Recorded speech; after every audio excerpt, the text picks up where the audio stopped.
কেশান disease নিয়ে আজকে কিছু কথা বলবো। সেটা হচ্ছে সেলেনিয়াম বলে একটা উপাদান থাকে, সেটার যদি ঘাটতি হয় তখন কিন্তু এই কেশান ডিজিজ দেখা যায়। এতে হার্টের সমস্যা হয় এবং অ্যাকুট হার্ট ফেলিওর হতে পারে, আবার ক্রনিক হার্ট ফেলিওরও কিন্তু হতে পারে। সাধারণত চিলড্রেনদের মধ্যে এটা দেখা যায়, অথবা যেসব মহিলাদের 15 থেকে 45 বছর বয়স পর্যন্ত মেয়েদের মধ্যে এটা দেখা যায়। এবং কিছু এলাকা আছে রাশিয়া এবং চীনে, সেই সব এলাকায় কিন্তু এই কেশান ডিজিজটা বেশি হয়। কার্ডিওমায়োপ্যাথি হয় এবং অ্যারিথমিয়ার কারণেই মূলত সে মানুষগুলো মৃত্যুবরণ করে। তো যাই হোক, বিভিন্ন খাবারে সেলেনিয়াম থাকে, এটা যখন ঘাটতি যেন না হয় সে চেষ্টা করতে হবে।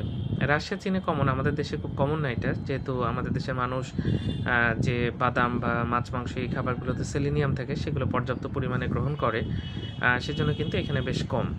রাশিয়া এবং চীনের কিছু অঞ্চলে কিন্তু কিছু জায়গায় এটা বেশি দেখা যায়, এন্ডেমিক ডিজিজ বলি আমরা, এবং এটাতে হার্ট ফেলিওর পর্যন্ত হতে পারে এবং অ্যারিথমিয়া হয়ে সাধারণত মৃত্যুবরণ করে, হার্টের রিদমের সমস্যা হয়। তো যাই হোক, আমাদের যদি এরকম কার্ডিওমায়োপ্যাথি হয়, হার্ট বড় হয়ে যায়, হার্ট ফেলিওর হয়, তখন কিন্তু এই অসুখটার কথা আমরা অনেক সময় মাথায় রাখি, যদি এটা আমাদের দেশে কমন না। ধন্যবাদ সবাইকে।